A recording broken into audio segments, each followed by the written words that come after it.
It's the last one. Can you believe that? It's the last CNN 10 of the year. So watch that. I always get a little emotional when things end, like, I'm not saying I'm crying or anything, but hey, if I was, it would be fine. But I was like, oh, it's the I'm itching my eye. I don't have any tears there. But it's the end. It's the end of an era. We watched a lot of CNN 10s today. This is a good one, by the way. So spoiler alert. I think there's going to be a special edition on Monday. We'll talk more about that later. But it may not be the last one. Maybe the last one with Carl, though, for the year. And probably the last one that I'm not going to be teaching social studies next year. So, we don't watch CNN 10 for English class. But all right, so Memorial Day, the first 2 or 3 minutes, it's going to be all about Memorial Day, what it stands for. If you are in English class with me, we're covering this right now.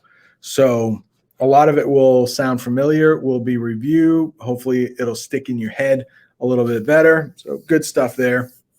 The next thing I want to talk about, and I'm glad that CNN 10 discusses this topic. We'll probably talk more about it next week, but it has two names. One is the Tulsa race riot, or the other one is the Tulsa race massacre. And if you're not sure about massacre, that means when a lot of people are murdered, massacre. And this happened in 1921 in Tulsa, Oklahoma. And there was a neighborhood in Tulsa where if you were Black and you were living there, they had a lot of, you remember segregation in the South in the 1920s where, Black, white, water fountains, back of the bus, front of the bus, that kind of stuff.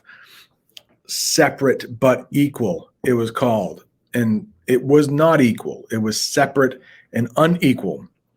If you were Black, you probably went to a school that wasn't as good as the white schools. It was just, it was laws designed to make people who were Black feel not like people, feel worse. But there was a little neighborhood in Tulsa, Oklahoma, where if you were Black, there were movie theaters. They called it Black Wall Street. So there were a lot of prosperous African Americans living there. It was a great place in the South for you to go, more opportunities. If you lived in a city that was mostly white, you probably didn't have hardly any opportunities. The work you could get was very limiting. Probably not a lot of pay, not a lot of benefits, that kind of stuff.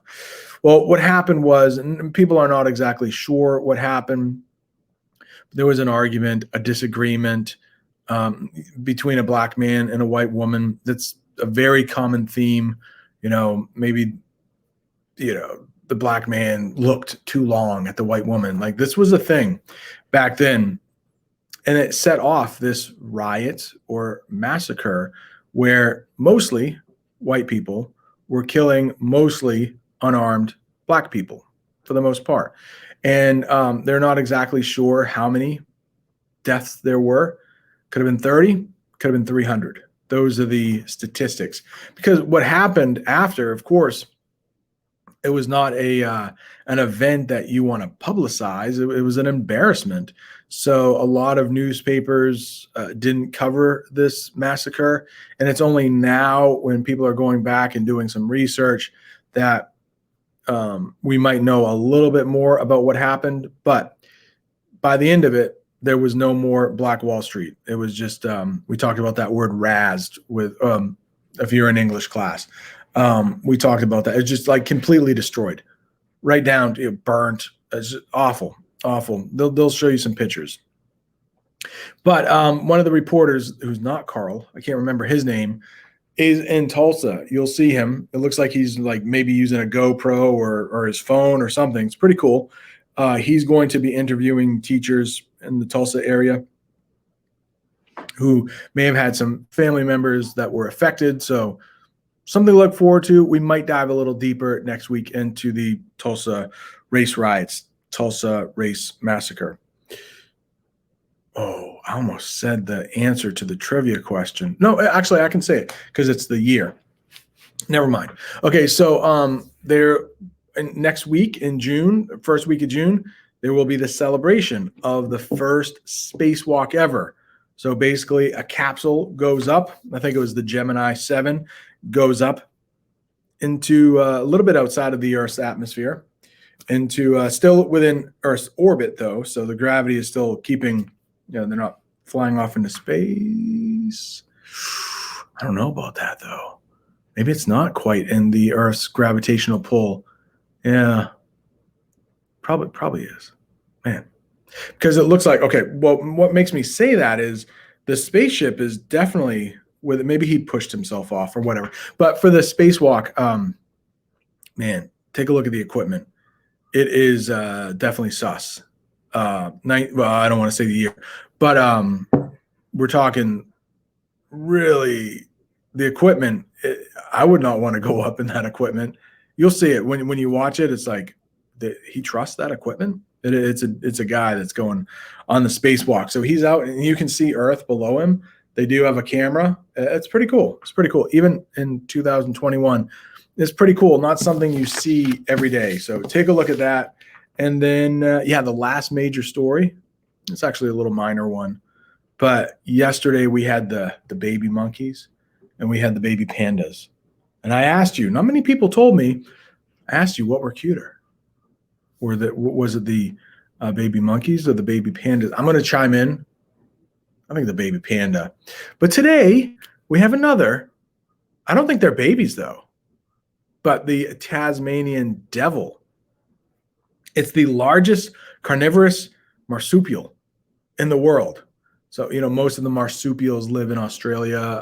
We're talking koalas, kangaroos, carnivorous, eat meat. So the Tasmanian devil, it's got some teeth. So that might take it from me out of the running for cutest animal between the monkey, the panda, and the Tasmanian devil. But it's cute. It's pretty cute. I still got to go with the panda, though. Man, a couple of us were chatting, though, about can you imagine cuddling with a panda? Like they just tell you, hey, you got 5 minutes. Cuddle all you want. The mom's not going to bother you. Like that would be a good day. If you could go to a zoo, not many American zoos have pandas. The Washington Zoo, the National Zoo in Washington, D.C. does have pandas. I've seen pandas. They've been like behind glass. I haven't been able to touch them, but I would like to, that 9-month-old panda we saw yesterday. Yeah, I would like to cuddle with him for a little while. That'd be fun. Let him crawl on top of my head, stuff like that. All right, it's going to be it.